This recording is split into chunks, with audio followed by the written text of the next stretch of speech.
All right, welcome back to the Run.down post-game show here on the Strickland YouTube channel, as well as the Strickland Podcast Network. If you are listening to this after the Knicks win, what probably shouldn't have been a nail biter, but it was nonetheless 106 to 104 to the 76ers, who were missing one James Harden and one Joel Embiid. But Tyrese Maxey made sure to make up for it the most he could. But yeah, this was a very interesting game, I would say. It feels like it sort of feels like Thibs watched last post game and heard all the wonderful things we had to say about him and his wonderful rotations and substitution patterns. Um, but no, he there was a lot of things that he did differently in today's game that we'll talk about. Just going through the main glaring one, or the two main glaring ones, I think would have to be the starting lineup change with Grimes starting the game, which was speculated so heavily throughout the day because Thibs wanted to be so mysterious for whatever reason. Guy's a showman, no matter whether he wants to admit it or not.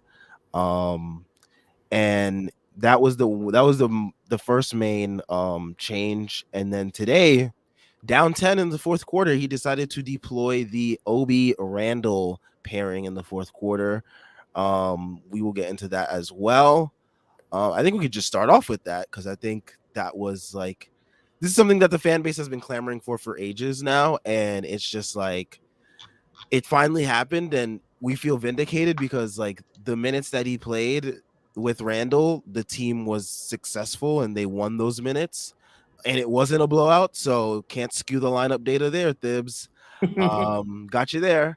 But yeah, it was just encouraging to see, especially with Obi knocking down the threes. I think that like he is just shooting it with so much confidence to start the year. It's just been very encouraging, and you're just hoping that it continues and he can keep building on this, and hopefully Thibs is more willing to do these lineups especially based on matchups, and try even more things that are out of the box. But let's keep it here for now. Let's accept this from Thibs. This is like him getting undressed in front of us, like this is what it is. But yeah, how did we feel about, I guess, that lineup to start things off?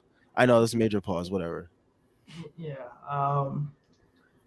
I hate that lineup and it worked tonight, so I have nothing to say about it. It it was not working good the first couple of minutes. Like they were bleeding points, and I think as soon as they started to score, and I felt like they kind of locked in. I feel like they were like, "Oh shit, this is actually happening." And then after they settled, the lineup was great. I think they were Um, bleeding points more because Fournier was still out there on the court with them. that's a fair point. But yeah, I think What do you once wait? What do you mean by bleeding points?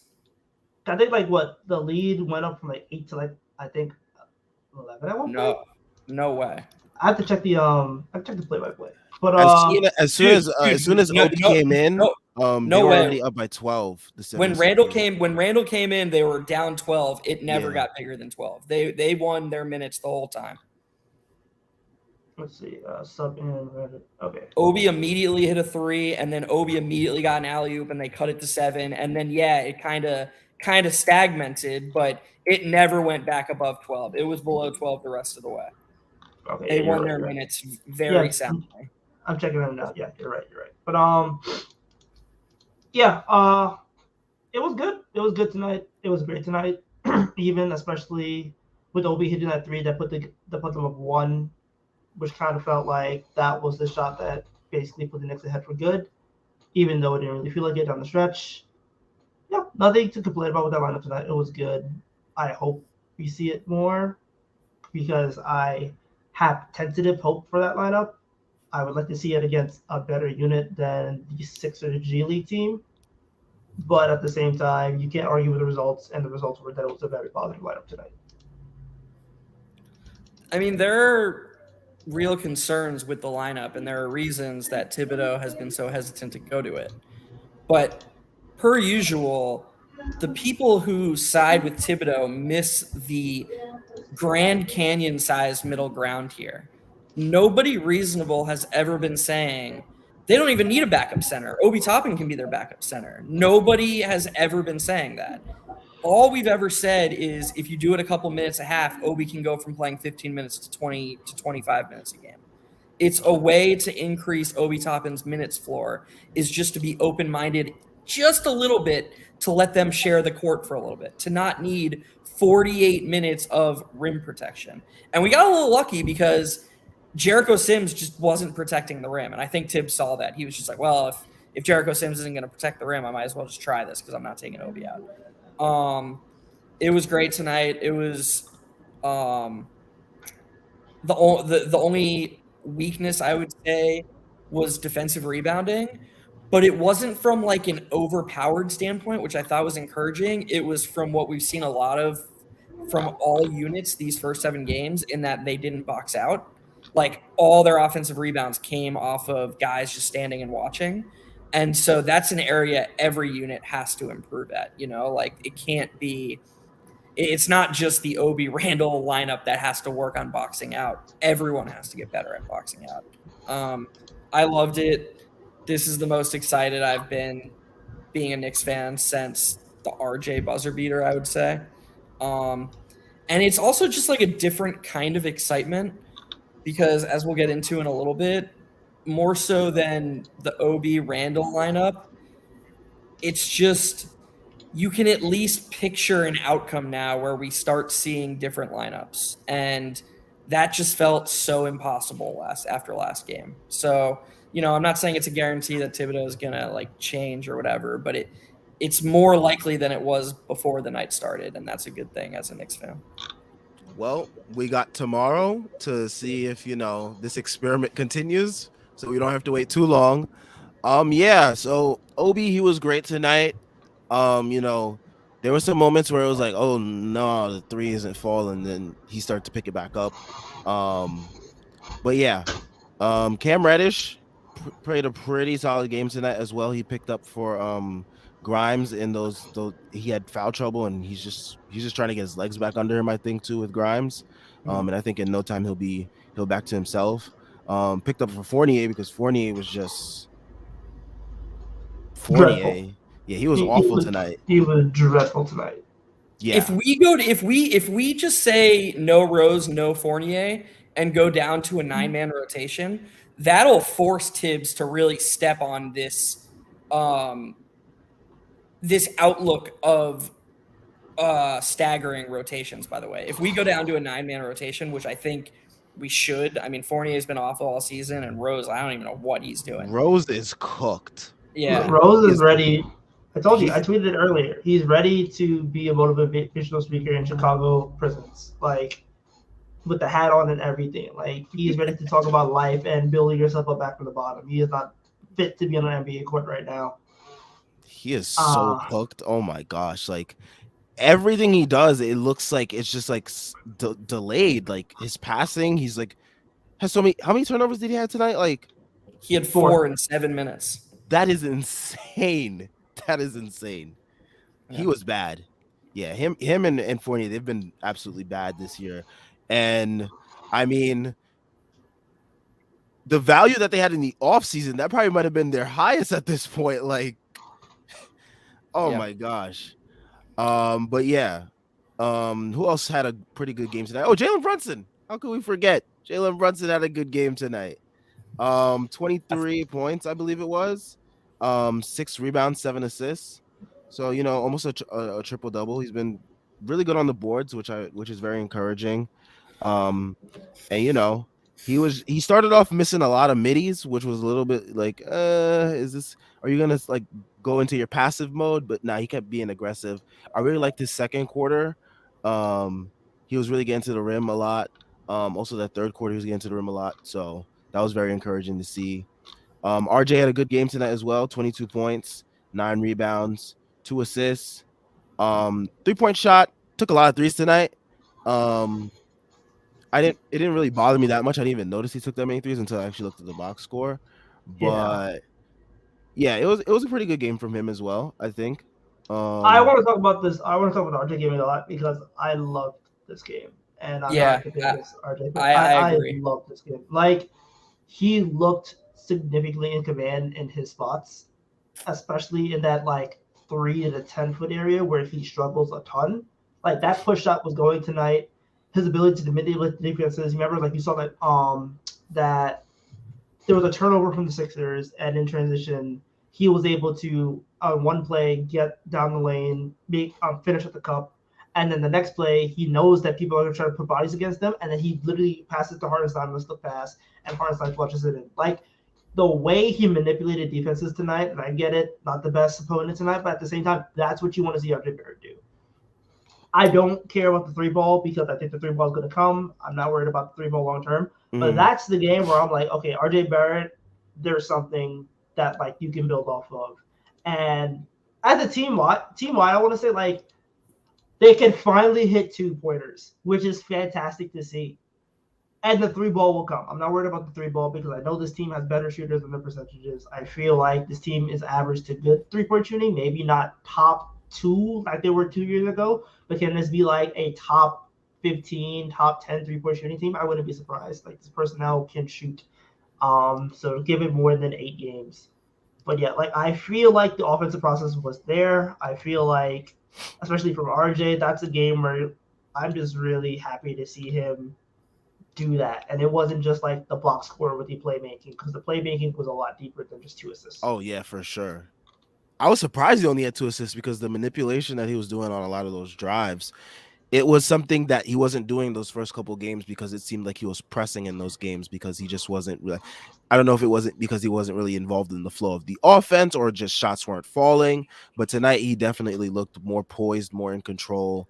And you know that, like you said, it's encouraging to see this because you know this is something that you could build upon. And yeah, we'll see how it looks tomorrow. We're back in MSG versus the Celtics. How'd you feel about RJ's performance, Jeff? Tyrese's point about the twos he made is so on point. Like a game when RJ shoots 50% but 25% from 3 is so much more encouraging than if he shot 50% but 75% from 3, because for him to reach his ceiling, it's not about being reliant on making threes. It's all about getting to the basket and being not literally one of the worst players in the league from like 5 to 15 feet, which is what he's been. And yeah, if you go 8 for 16 and you shoot 25% from 3, guess what? And you shoot 8 threes, guess what? That means he was 6 of 8 from 2. So an RJ game where he shoots 75% from 2 is a good one. I thought he rebounded really well. We pretty much he didn't really play too many minutes with Fournier, so Thank God. he was taken off the primary assignment pretty much for the most of the game, which meant that he spent more time in the paint and could help out rebounding down low in the trenches. Thought he did a really good job of that.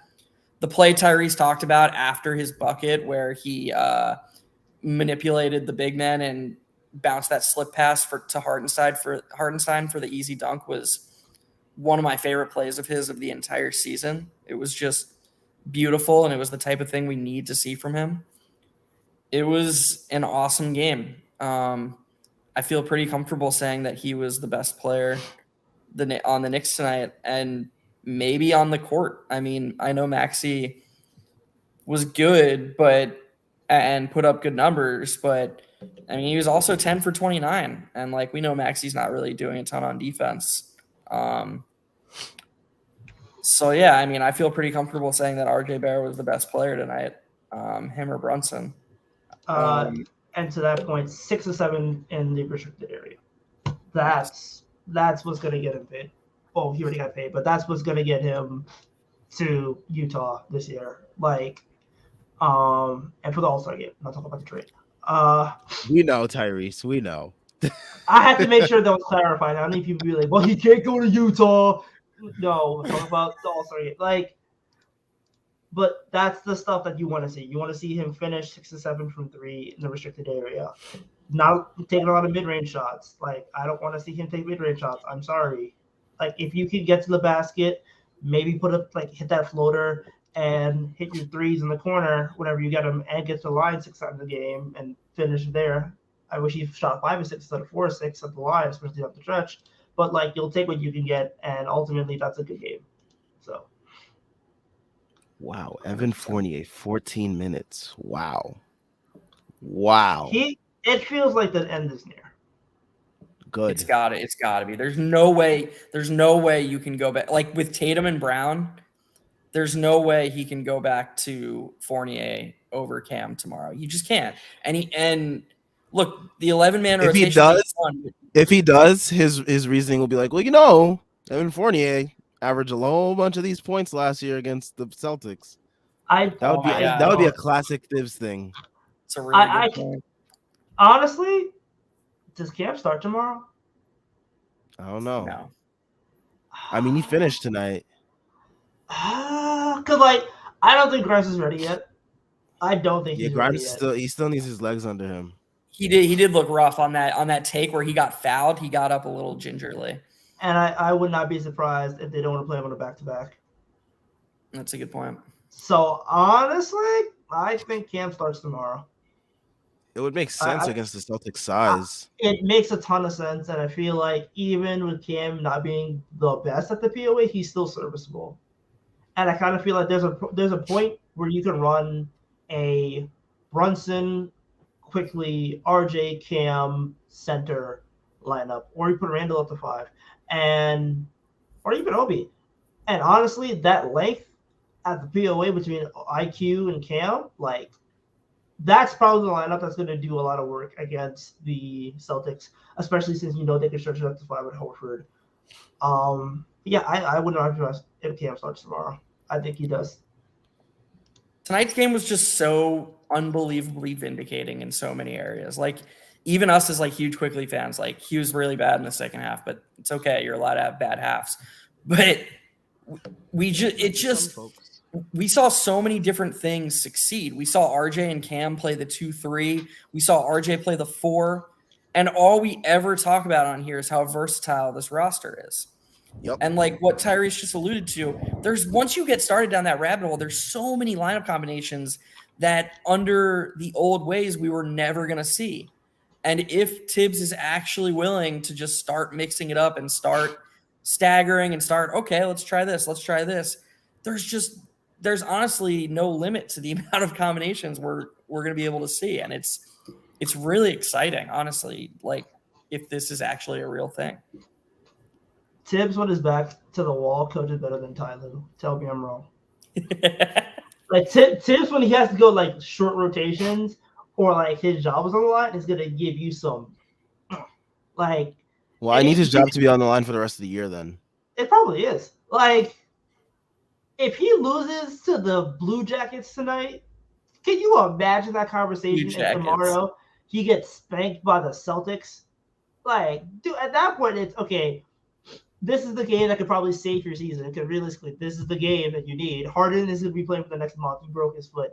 Embiid has a sickness, pussy hurtitis, and like this is the game where like D'Anthony Melton is starting, bro. PJ Tucker's at the 5. Montrezl Harrell's at the 4. You have to win that game. And they, by hook or by crook, won it. And Tibbs was showing a lot of growth in that area. So I kind of feel like you kind of need to keep this momentum going. You can't play Rose and Fournier anymore, man. Like, if they're getting minutes, it needs to be like 10 max. Garbage minutes. They need to be coming off at the end of the game when it's decided already. I need Derrick Rose to get his yearly injury. It's time. Like, I know he's lost a lot of weight and he's a positive person in the locker room, but I need him to be positive like Taj Gibson. Son really pulled up shirtless to training camp and is like putting up shitters. Like, all right, man, put your shirt back on. Yeah. All right, before we get into some comments, everyone's favorite part of these live streams. NBA fans, the wait is over. Basketball is back. So tip off the season with DraftKings Sportsbook, an official sports betting partner of the NBA. New customers can make any $5 NBA moneyline bet and get $200 in free bets if your team wins. Check this out. In addition to the usual bets, everyone can boost their winnings up to 100% with DraftKings stepped up same game parlays. Go to the DraftKings Sportsbook app, opt in, and place a stepped up same game parlay today with payouts bigger than ever. DraftKings Sportsbook is where I go to bet on the NBA. Looking forward to tomorrow's games. let me take a look. We have, of course, the Knicks and the Celtics. Oh my goodness. Wow, that's the perfect matchup to target. Um, we can go with RJ is over in points. I'm confident in that. Randall over in rebounds, and I will say Brunson over in assists. Um, I would take Obi's over in points too if the line is permitting. If it's not too something too crazy after his recent stretch of performances, but if it's like at the same like 7.5 that it was today, I think whatever it was, take that. Um, I would not take anyone's money line in this one. This could be a really interesting, tricky matchup. But yep. Download this DraftKings Sportsbook app now. Use promo code TBPN. Make any $5 bet this week and get $200 in free bets if your team wins. Only at DraftKings Sportsbook with promo code TBPN. Minimum age and eligibility restrictions apply. See show notes or show description for details. All right. Now let's get to some comments. Brian Benjamin, always tuning in like super early and leaving comments. Shout out to him. I guess he was commenting as he was watching, which is something very interesting to do. So yeah, let's address this one. Julius going back into that shitty bag of his. Yeah, that first quarter was rough. If he throws the ball for 3 seconds, then it's not going to be a good move. Why hasn't anyone told him that? I'm sure people are telling him that. It's a matter of like him just reverting to, I guess, old habits, which are super hard to break in the NBA.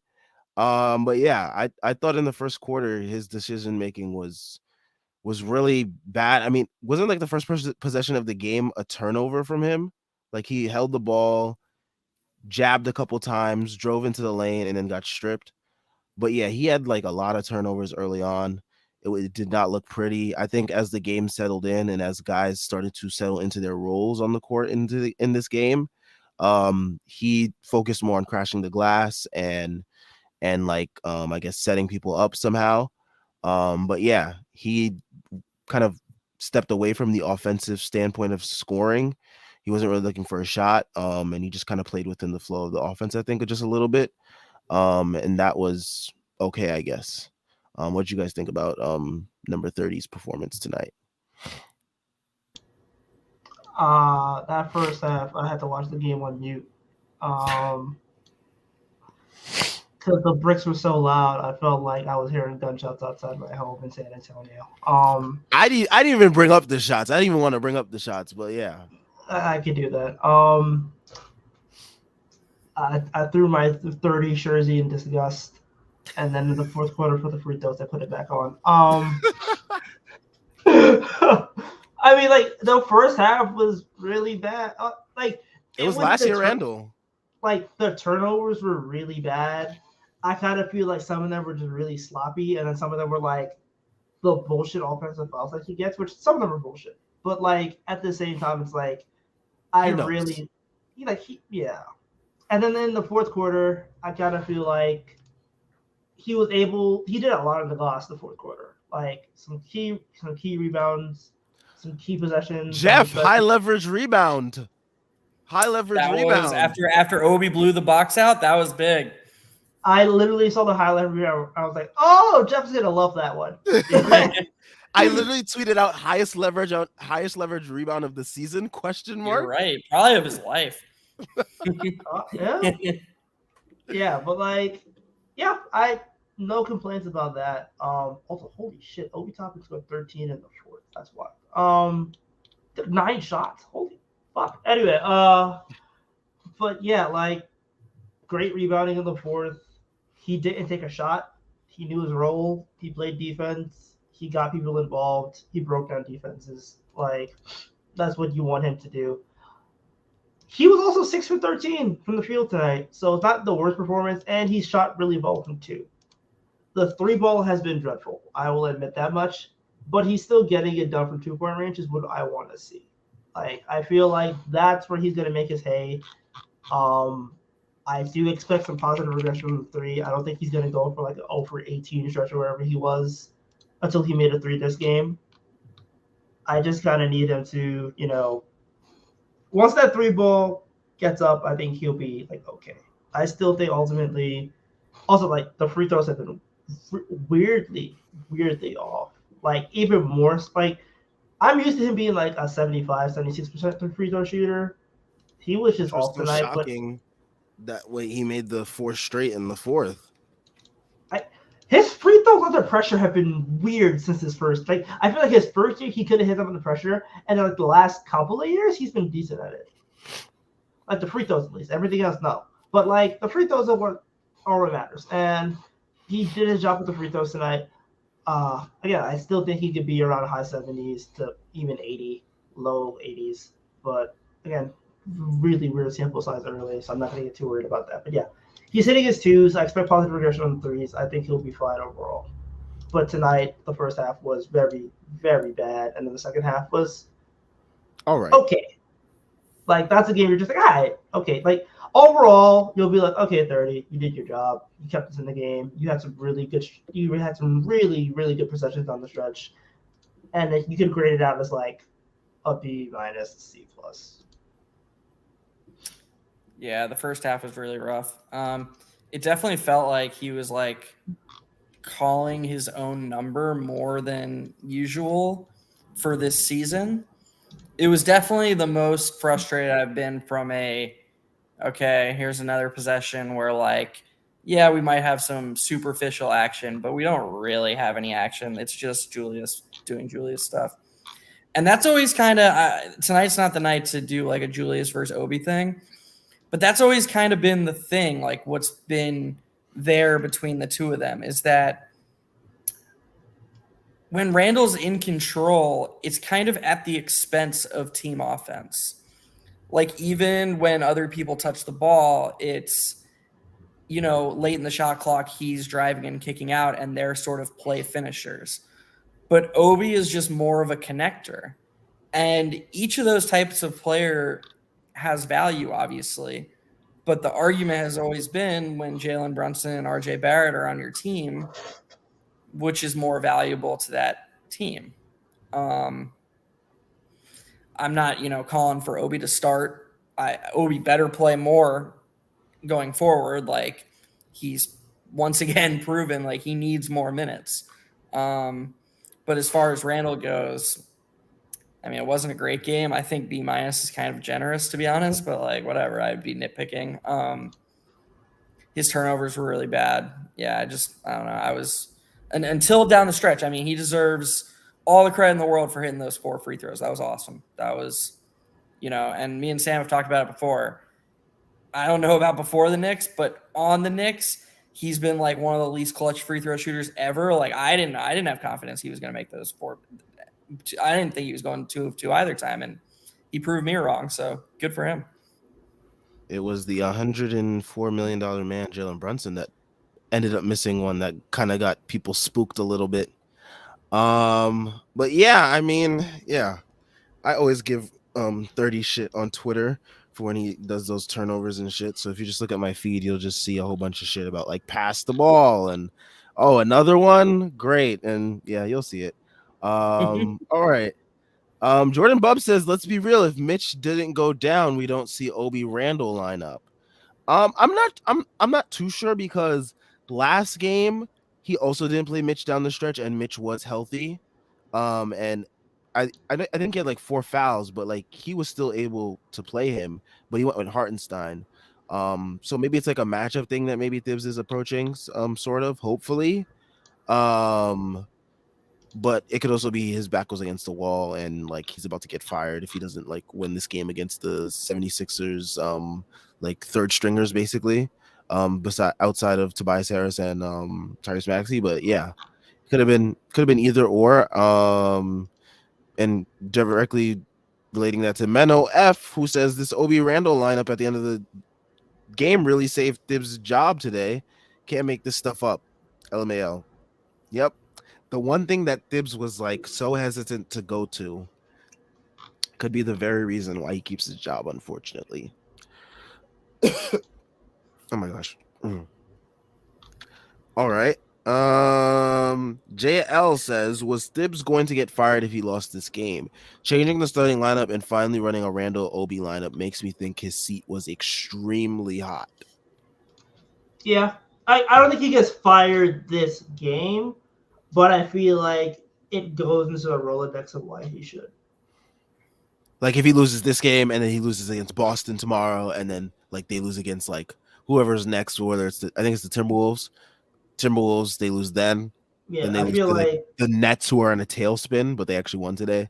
But yeah, I kind of feel like this, like the last two games you should have won, you lost them. Really, your last two games you should have won, you lost them. If you lose this game where their two best players are out, your seat is like scalding. And then if you lose the Celtics tomorrow night, I kind of feel like that grounds for like, okay, yeah, we need to get you out of here. But tonight, yeah, like I don't think that change happens if they're like, yo, we are really close to firing you. it's desperation.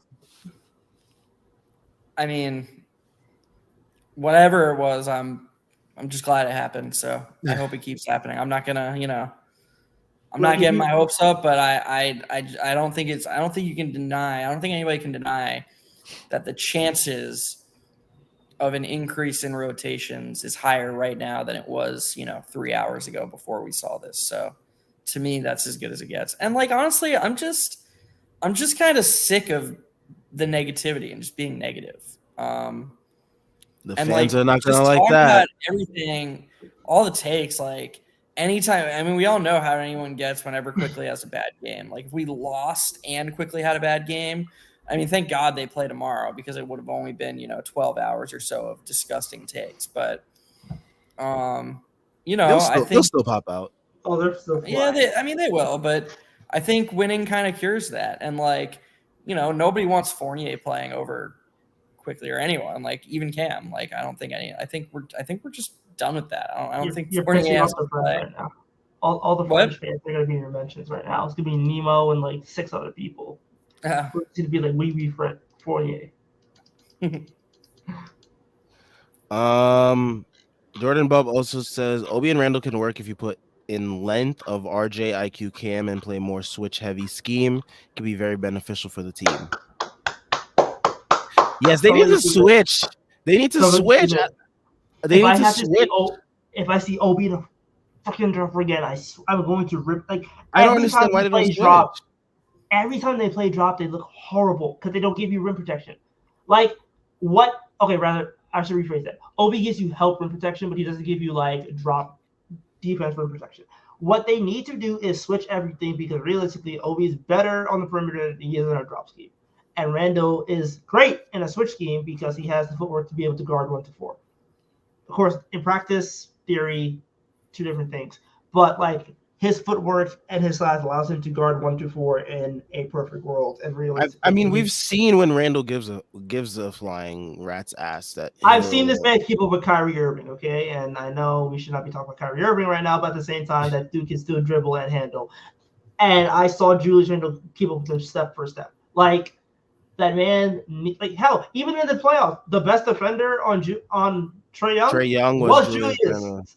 So like clearly the talent is there, and I feel like once the offense like can get their shit together in terms of like hierarchy, I feel like that's part of the reason why there's like everybody's kind of struggling right now because like whose ball is it? Mine, yours, yada yada, and like the rotations and staggering doesn't help. Because like staggering would solve a lot of these issues where like everybody gets their chance to quote unquote cook. But I think once the offense figures out the defense, we'll figure out itself. But like they need to do more switch schemes because especially if they're gonna play small like that, they need to be switching. They cannot play in the drop. I thought there were moments in the fourth when both Randall and Obi, whether it was by design or by accident, switched onto a smaller guy and handled themselves really well. Yeah, so not much to say besides I absolutely agree. And when they play together, they should switch. And yeah, the quickly RJ Cam Obi Randall would be a really, really fun lineup, and I hope we get to see it. Man, all right. I hope tomorrow we can see it. I mean, that would be a pretty.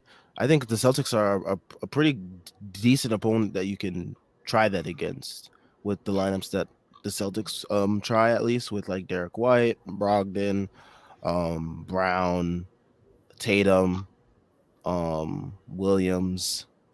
So I think that's a pretty fair opponent to try that against. Ozzy Mozzie says, Obi Toppin saved my life, purified our water supply, and watered our crops. Shout out to Obi Toppin, man. He just just played well. Played great game. Made And everybody that happy. was like that was not a small deal.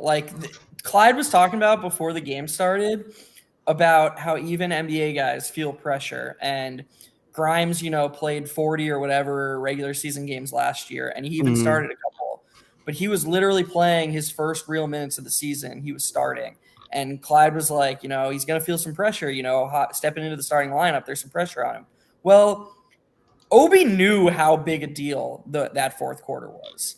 He knew that, if he was going to prove to Tibbs that he can not, I think Tibbs knows he can play more, but Obi knows his only path to playing more is being able to play with Randall as long as Randall's on the team. Obi had to know that that was the circumstance, and he fucking rose to the occasion, man. It was just awesome to see, and yeah, just awesome job by Obi. Super thankful for you. I mean, that stretch of where he hit the three, and then after that, the next possession, I think it was Jalen Brunson at the and one. I mean, that was just like beautiful basketball. Like that's like what you envisioned before the season started of like what Knicks crunch time basketball at least should look like. Obi out there helping stretch the floor, Jalen Brunson getting into the paint, manipulating, getting what he wants. Like that is what you envision Knicks basketball to be, at least what it's supposed to be consistently. And we'll see if it can continue, but yeah. Let me get to the next comments. People saying Rose should retire. Will he play tomorrow? He should retire. I don't think he should play tomorrow. It was it yo I, it was so weird that Thibs tried him as the first guard off the bench that last game. Like that was just bizarre to me. But glad he went back to quickly being the first off the bench. Maybe it had to do with the foul trouble that Grimes was in, but glad to see it nonetheless. By the way, regarding quickly, since we shouldn't talk about him much because again, you're allowed to have a bad game. I just want to say, we say all the time that Tibbs is, and some fans have capped Quickly's ceiling, with either minutes or the role they've carved out for him. He's capping as long as his shooting is theoretical, he's capping his own ceiling. Yes. I believe in the kid. And I love the kid because I just love how he plays. I love his overall just mindset. He clearly just has whatever it is between the ears. But it just every single game he has a bad shooting night. It really makes me laugh because he's so good at all the non-scoring things. He rebounded well tonight. He defended well tonight. He does, and he made a couple really nice passes. He always pushes the pace. He does everything well but shooting.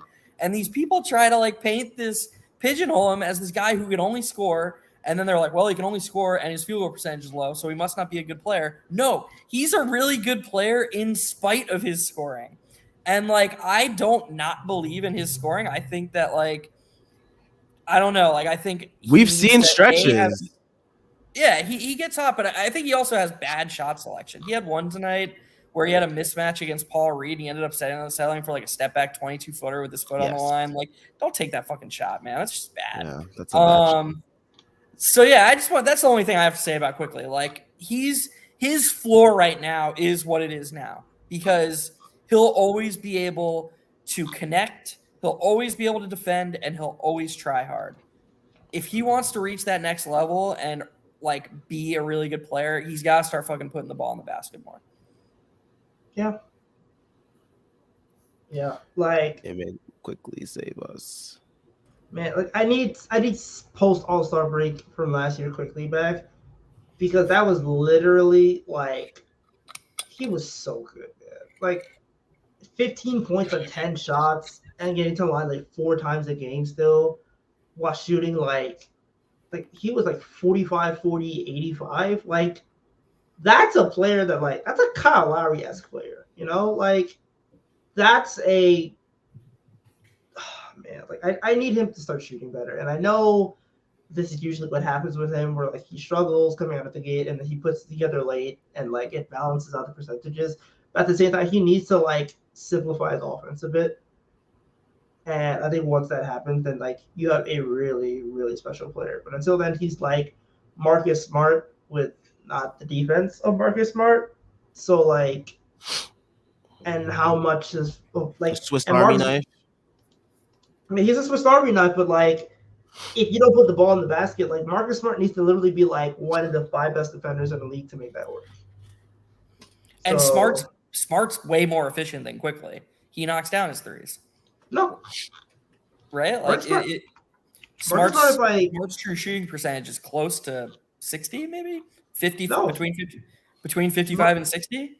no. Smart's true shooting percentage is like routinely between 55, like between like 53, like 51 to 53%. He's a career 51% true shooting. Oh wow. Like last year it was 54%, and that was like the only good year of true shooting he was 57% in 2018-19. And that was the one year he shot like decently from And three. he just god moded from 3. Yeah, and it was only 36%. Like, Yeah, no, you're right. Okay, so yeah, like he just needs to, like he needs to. I don't know how to say, but like really, he just needs to be a bit more efficient. And until he becomes more efficient, then he's always going to be capped, and he's not going to have a Jaylen Brown and a Jason Tatum to play off of, where like you can live with his bad offense because the defense is so pivotal. yeah, 100%. He's just got to start putting the ball in the basket more. And I do think, by the way, this is another benefit of Tibbs doing this because I think he hears the noise about not being a point guard. And I think he knows when Tibbs has his 10-man rotations and when Tibbs has his hockey rotations, or his hockey shifts, excuse me, he knows that he is the direct backup of a player and he won't play versatile minutes because Tibbs will only play him as a combo guard. And so part of him is like trying to prove that he's more than that and trying to show all these things he can do. And I think if Tibbs says, all right, enough of that, anybody can come in for anybody, except for the centers, obviously. But like, quickly, some nights you'll come in for Brunson, some nights you'll come in for Grimes, some nights you'll even come in for RJ and we'll go really small, etc. Quickly, we'll stop caring so much about what position he's playing and just fucking play basketball. And I do think mentally that will help him just sort of open up his game and just play basketball. And I think that'll help him. Yeah, Definitely. I agree. I just want my son to flourish. Right?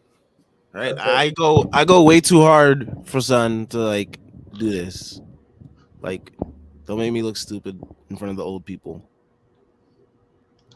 Yeah. Don't let Jay from Florida win. No, I'm like, yes, definitely don't let that guy win. All right, so Jordan Bub's asking him some questions about matchups, I guess, for tomorrow. So he asks who will start, as well as how will we attack the Celtics defense tomorrow. Very good questions. So who's gonna start? That's a very good question because Grimes looks a little bit looks like he needs his legs under him. He needs like a couple games to get his legs under him. So it's a question of does he go back to Fournier? Probably not, I assume. But you Not never unless he know. wants to be unemployed. Unless like the way he played 48 tonight, if like he was even thinking about starting him, he wouldn't have had to play like 14 minutes tonight. And those minutes in the third quarter felt like poverty.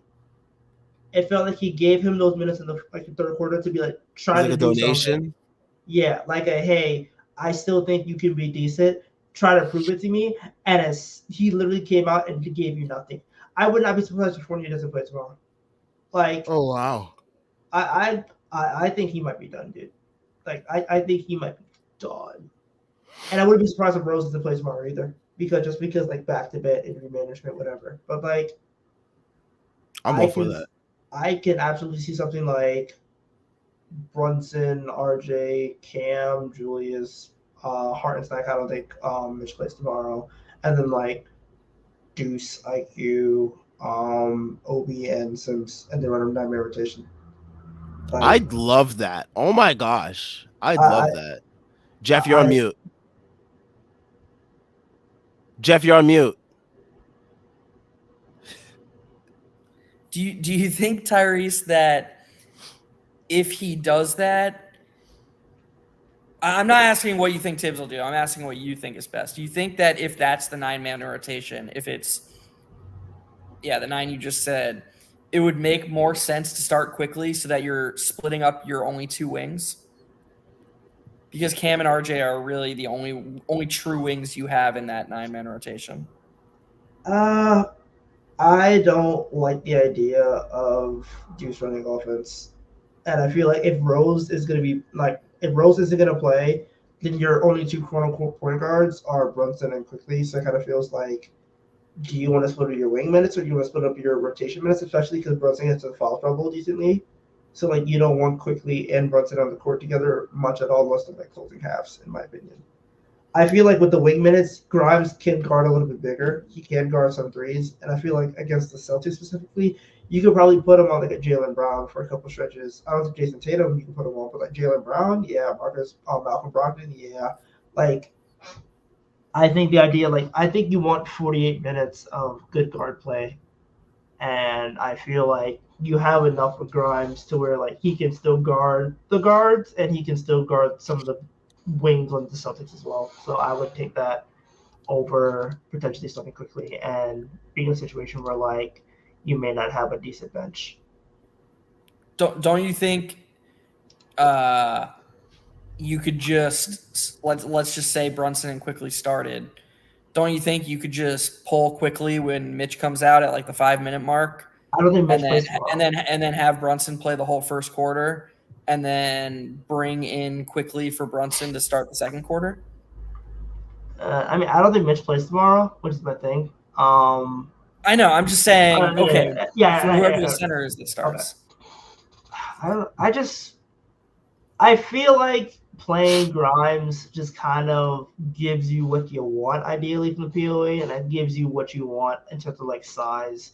Like I think Quickly is probably a better defender than Grimes at this point, but also like then again, Grimes is I don't want to say Grimes didn't play tomorrow. It'll be Deuce. But yeah, I would rather just deal with Cam and then like try to make that work. Even some Obi wing minutes. Like I wouldn't be surprised if Obi plays some wing minutes tomorrow, like at the 3, because you kind of just need him. And if his shooting's going to be like this, where he's shooting 45% early in the season, then like he can draw some gravity and he can create some opportunity. I think Schwinn was talking about it on Twitter earlier. Like he's earned some burn at the 3, and if he's shooting like this, he is definitely like a 3, 4, 5-ish kind of player. Wow. So the early draft season, like whoever those weird people were that like wanted to see Obi at the 3 from like the rookie year, they're right. they have been nasty. vindicated. They have been vindicated. This whole time they have been vindicated. I mean, I still don't know if he has the lateral quickness to guard threes. It's a little bit more improved. Yeah, so I think you right. just like try it against like bench 3s. Yeah, no, you're 100%. Yeah, against bench 3s, I think he can absolutely guard like a Sam Hauser. I'm not worried about him. Oh hell yeah, he would bake Sam. He would bake him. I do think we should talk a little bit more about Cam. He was really good tonight. Really good. No turnover. And especially he provided a spark they needed both halves when he came in at really inopportune times when the Knicks were just struggling to get anything going. In the first half, he hit that 3 that kind of calmed them down. In the second half, he had that take to the basket, that little floater. He played great defense, point of attack. He's always disruptive off the ball. Like, obviously, he's not DeJounte Murray, so nobody think I'm actually comparing them, even defensively. But the way DeJounte destroyed the Knicks when he wasn't being attacked on the ball was he basically just had his hand in the paint, and anybody that tried to maneuver in the paint had to deal with these freaking limbs just reaching in and trying to steal the ball. Cam does that too. Quickly does it a lot too. The Cam and Quickly together are a freaking nightmare for other teams, and they should see a lot of time together because they really, as much as the Cam fans don't like to admit it, they really help each other, especially defensively. No, Emmanuel Cookie's the antichrist to Cam Reddish, apparently. He is. But yeah, I do think that the length defensively is something that you would explore, and you could even. I think it would work wonders, especially I think someone mentioned it earlier with the Randall Obi pairing. If you do that, and I think also just like having, I think Tyrese mentioned it, and this is something I wanted to see since last year, since that Clippers game that really opened my eyes to like these type of combinations of like 4 like wing guards and then like a center. Like just do that and see like what you can do with that defensively. Like have IQ, Cam, RJ, and whatever other guy, whether it's like Deuce or Brunson or whatever it is, and just like put a center in the middle and just watch them wreak havoc defensively like we did against the Clippers that game. So that game kind of like set that blueprint for me that I just wanted to see more lineups like that. And it's possible with this roster due to the versatility of all these guys that we have. And Grimes wasn't even playing that game too, and he's another guy that you could throw in there. So Maury Ball Cans to start off the season, 52% from the field, 40% from three, 86% from the line. A good old true shooting. Also, he's a plus 7.5 on net rating wise. A good old true shooting of 62.2. Remember when I said if Cam Reddish bought into the idea that he was just a good 3-and-D wing, he would be really hyper efficient and he would be really good at his job and he would probably get himself generational wealth because of it. I 100% agree. And it's always been it's funny because the reason he has so many believers, his, physical tools, his body, his smoothness has kind of always been what's held him back because describing a model. Hey man, if you're gonna create a basketball model, like he is kind of the prototype. He's got the look. I just think that his first step to reaching the potential that everybody sees in him has actually always been taking a step back and just embracing being a role player, because that's his path to consistent minutes. And that's his path to honing areas of his game that he needs to hone. 3-point shooting, be a consistent 3-point shooter off the catch, attacking closeouts, defense, bring consistently versatile defense. Dude, that guy does those things with his age and his, sorry, Sam, body. That guy is making, I don't know, what do you guys think? Like $15 million a year in restricted free agency? Like 20. Yeah, okay, there you go. Like, yeah, look at what DeAndre Hunter just got. DeAndre Hunter got $490 for playing hurt half the year. Like, dude, Wade, like he's 6'9". He's 6'9" and has a pathway to be a hyper efficient wing. He's gonna get paid, which is why I was like, are you sure you want to play him? Because like if he's good like this, you kind of have to pay him. Yeah. Of course, 8 games of the season. I'm not talking about extending Reddish now. I'm not getting crazy. Tyrese is on Cam Fam. Whoa! Tyrese traded his Randall jersey. He's got a Cam Reddish jersey now. No, I'm theoretical Cam Fam. Like if he does, if he does the things that he can realistically do, then I do feel like the guy gets paid. But at the same time, like how long? Like will he buy into this role or will he just consider himself a star, and this is just like once in a while he like has a game where he fully buys into it. Because like you saw those takes late in the game, those 2 finger rolls where he basically just went, okay, I'm gonna slink my way to the basket and then just English it off the glass because I have the touch and I have the ability to get to the basket whenever I want to. And then like the ability to just do things in transition because he has wacky arms and can just like The create noodle stuff. arms. Bro, I'm telling you, like there's a player in there who can be an all-star but a very inefficient one, and there's a player in there who could just be a A very hyper high level role player.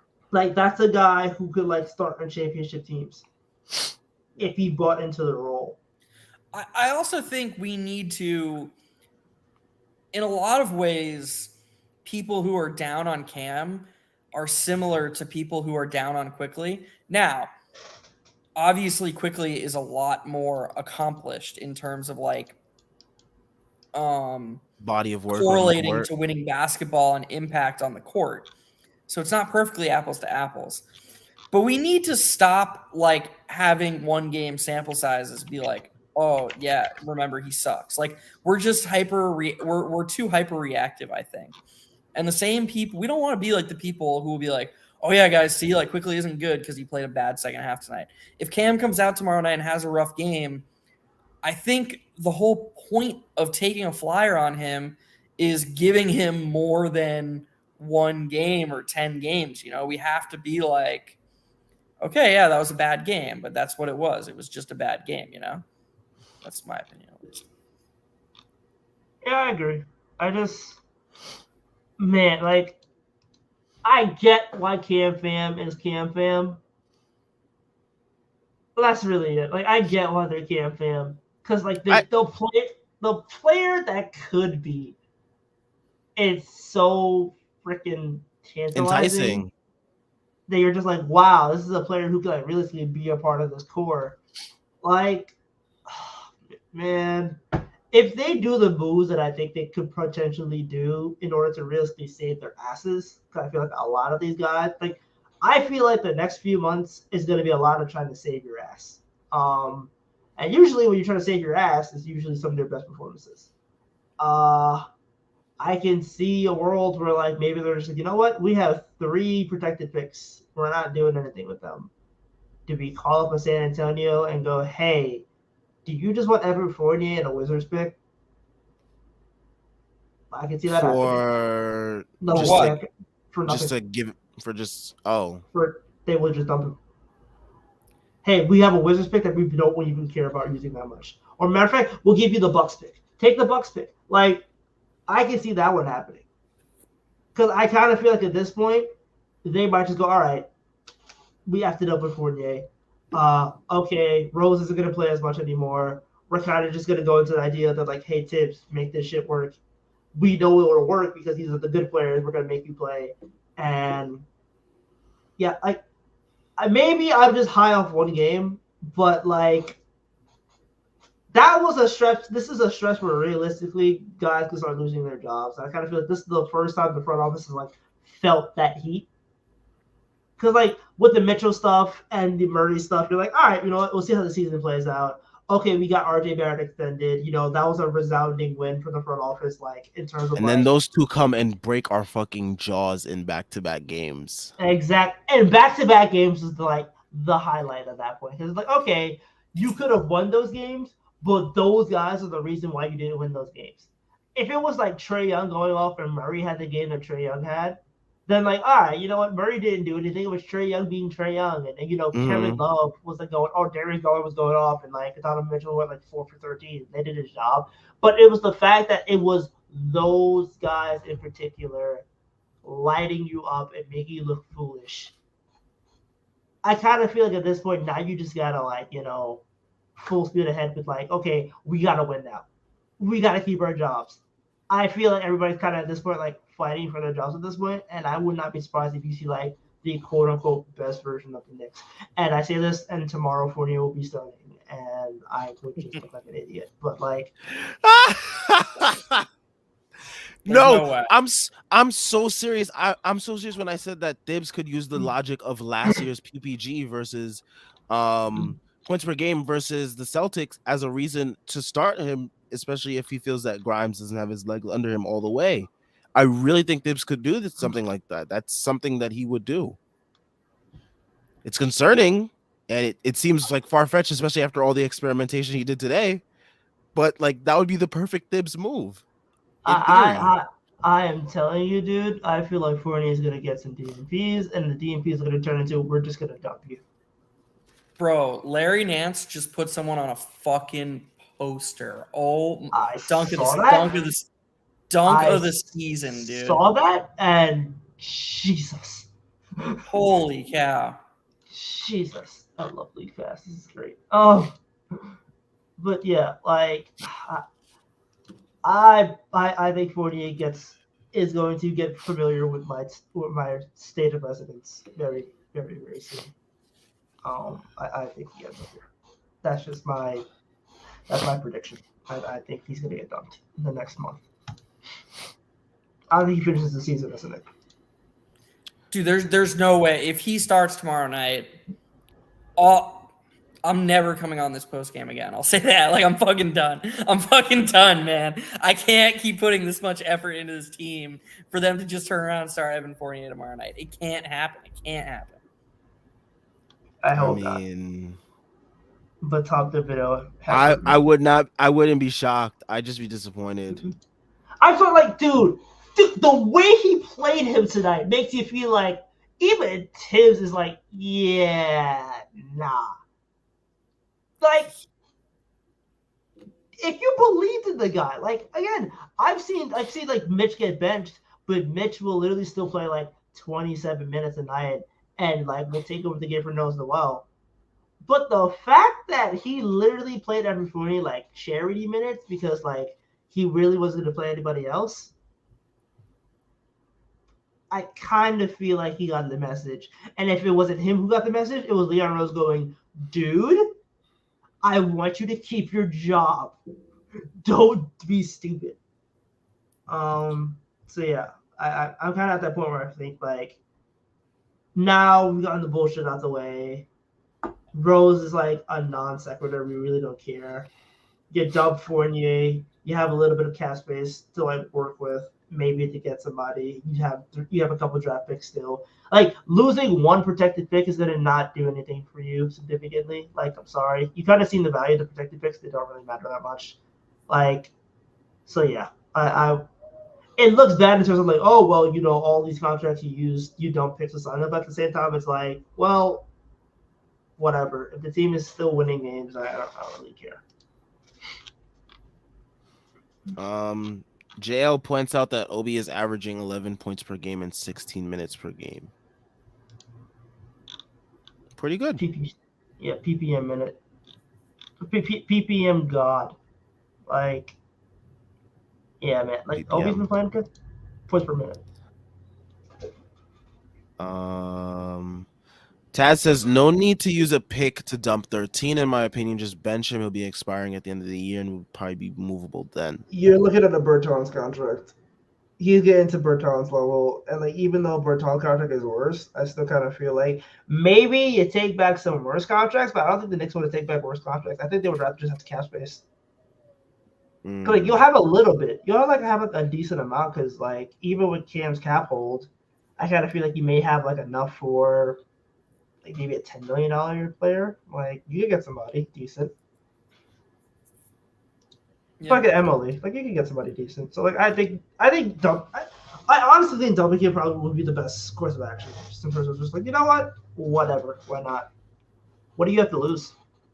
You know, Fournier could just ask out too, which could help the process. Yeah, I can absolutely see that. But like he seems like a good soldier. I don't know. Well, all right. Let me rephrase. I agree. He is a good soldier, but he wants to play basketball, and he's being paid to play basketball. And if the Knicks decide, okay, we're going to a 9 or a 10-man rotation that doesn't include you, you're the odd man out. You know, I could at least see him being like, all right, can you at least look for a trade for me? Like if it's not, you know, we can send him to the Lakers. They need shooting. We'd have to take Russ. I wouldn't be surprised if there's like, okay, we give you like some of our junk, and you give us back your junk, and like we make it work. Pause. All right, that one. I'll give you that one. I'll give you that one. Brent. Oh, Brent is here. Brent chimes in. Sloppy win, but still good. I support IQ, but you think he got to change his 3-point shot diet. So many off the dribble attempts and pump fake catch and shoot shots. He could see the ball go in so much more if he took those easier looks. Yes. Yeah. Yeah, I would agree. Um Man, how was his shots in his rookie year? I mean, the rookie year was also like the year where like he His was shots are like the playing same. in Like his shots haven't changed half much. I don't arenas. think. Man, Yeah, really? they haven't changed that I'm much. not saying you're wrong. I would just assume he shot more off the catch because of the nature of the offense. The ball's probably Yeah, in Burks he and definitely shot Rose's more hand. off the catch. I think his shooting off the catch was like 47% though. Like he was wild with the catches rookie year. It it was like 47%. Like, it was, Yeah, that's and then pretty like good. I think his But I think that's Brent's point is that he should shoot off the catch more. Yeah, And again, this is how he could be helped, by not, play him more with Brunson, and RJ. RJ. He's gonna get more catch and shoot looks. But he also just has to be smarter. Again, like he's the one taking some of these shots, and he's also not taking some shots that I feel like he should take. I don't know. It's Yes. been really weird. Like I feel like simultaneously he's passing on too many good looks, but then the shots he does take, oftentimes I'm like, man, was that really the one you chose to take? So I don't know. That's definitely his biggest area of improvement, in my opinion. And we already discussed it earlier. Quickly with better shot selection, where the ball's going in the basket more, is a really freaking good player. Yes, indeed. How do we feel about Hartenstein? Because I know we kind of gave him shit for his rebounding in the last game. How do we feel about him tonight? Before we close things out, I thought he was good. Fine. This Yeah, is this more than any other game this season. Like so far this season, he's either been like up here or down here. This was just like a solid game and like worthy of the 2-year, $16 million contract we gave you. Like this is what he came in, like rebound, move the ball when you touch it, make your layups and floaters and dunks, protect the rim a little bit. He had 2 blocks, he had 10 rebounds. Like it was fine. Nothing to get too excited about, but it was good. No complaints either. Yeah, I thought he provided solid minutes. And we're gonna see how he looks in, I guess, extended minutes. Starting tomorrow with Mitch probably missing some time with whatever it is. Maybe it's nothing with the sore knee, but something to look at, something to pay attention to going forward. But yeah, definitely it's going to be interesting to see how he contributes going forward in possibly extended minutes, and see what we do with Sims as well. Sims probably gets some more run as well. I bet even if he can play, unless it was just like a stinger and he's 100%, I bet they sit him out because the Celtics don't really have a center like without Robert Williams. So I bet they ride the wave of momentum, start Hartenstein, and play Randall and Obi together more, just to keep getting that more minutes. I bet they ride that wave. Yeah, I think so too. I could definitely see that. I think honestly, Grimes, Mitch, Rose to a lesser extent, and Fournier all get like reduce their minutes because I don't think they play much. Like I think they go 9-man rotation, maybe sprinkling a little bit of Deuce, and they're just like, you know what? Let's try to win these 2 games. Let's try to get our season back on track. Jordan also asked, how worried are we about iHeart starting against the Celtics? Not too much. I think he should be fine. He should be okay. Yeah, I'm not too worried about it. We'll see. Yeah, I think he'd do fine. We'll be back tomorrow to discuss how bad he really was, if he was really that shit. So I think we can end things off here. Shout out to everyone that stayed, commented, left a question, a comment, all that good stuff. We will be back tomorrow after the Knicks versus the Celtics. Hopefully the Knicks win again. Hopefully Thibs is willing to try some more stuff out. Check out everything Strickland related in the description. We got links to the site, the merch, the Twitter, and the Patreon. All different ways that you can support us and the content going forward. Make sure y'all leave a like and subscribe as well. We're trying to get to 1K subs. Helps us out a ton if you leave a like and you sub. So definitely do that. And we will be back tomorrow. Peace out.